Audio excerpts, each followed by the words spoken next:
क्या आपने कभी सोचा है कि जिस पेंसिल को बचपन से इस्तेमाल करके आप यहाँ तक पहुँचे हैं वो होती तो लकड़ी की है, लेकिन उसके अंदर ये ब्लैक कलर की लेड कैसे डाली जाती है। या फिर गाड़ी में लगे एयरबैग्स जो रोजाना हजारों लोगों की जान बचाते हैं, वो एक्सीडेंट के वक्त इतना जल्दी कैसे फूल जाते हैं। और सबसे बढ़कर ये कि इतिहास का सबसे पहला एयरबैग कब और क्यों बनाया गया था। ज़ेम टीवी की वीडियोस में एक बार फिर से खुशामदीद। नाजरीन, डेली लाइफ में हम बहुत सारी ऐसी चीजें इस्तेमाल करते हैं जिनका फायदा तो हमें मालूम होता है, लेकिन उनको कितनी मेहनत और किस टेक्निक से तैयार किया जाता है ये हम में से शायद बहुत कम लोगों को मालूम हो। तो आइए देखते हैं 5 ऐसी प्रोडक्ट्स का मैन्युफैक्चरिंग प्रोसेस जो हम तकरीबन रोजाना ही इस्तेमाल करते हैं। एयरबैग का सबसे पहला ख्याल 1950 में एक इंडस्ट्रियल इंजीनियर को आया था, जब वो अपनी फैमिली के साथ ट्रैवल कर रहा था और एक एक्सीडेंट का शिकार हो गया। उस हादसे में सबकी जान तो बच गई, लेकिन इस वाक़े ने उस इंजीनियर को एयरबैग बनाने का आइडिया दिया।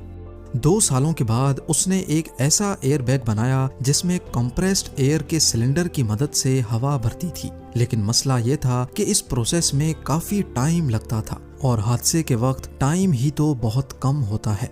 अगले कई सालों तक इस मसले का कोई खास सॉल्यूशन ना निकल सका, लेकिन फिर 1967 में एक अमेरिकन इंजीनियर को आइडिया आया।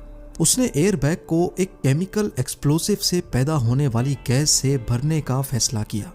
एयरबैग के अंदर मौजूद केमिकल सोडियम एजाइड होता है, जिसको गाड़ी में लगा क्रैश सेंसर एक्सीडेंट के वक्त एक इलेक्ट्रिकल सिग्नल देता है। इलेक्ट्रिकल सिग्नल से इस केमिकल में एक धमाका होता है, जिससे नाइट्रोजन गैस रिलीज होती है और वो एयरबैग को फौरन फूला देती है।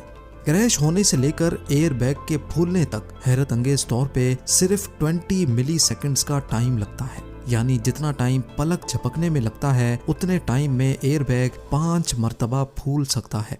एयरबैग का मटेरियल भी काफी खास होता है, जिसको 1 पीस में बनाया जाता है। दूसरे फैब्रिक्स के मुकाबले में ये मटेरियल काफी मोटा रखा जाता है। एक वक्त में 1000 नायलॉन के धागों से ये मटेरियल बनाया जाता है। अगर इस प्रोसेस में एक भी धागा टूट गया तो सेंसर फौरन मशीन को बंद कर देता है।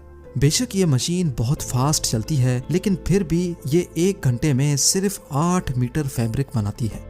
एक तरफ फैब्रिक बनता रहता है और दूसरे एंड पे ये वाइंड भी होता रहता है। ये प्रोसेस कंप्लीट होने के बाद फैब्रिक को धोया जाता है।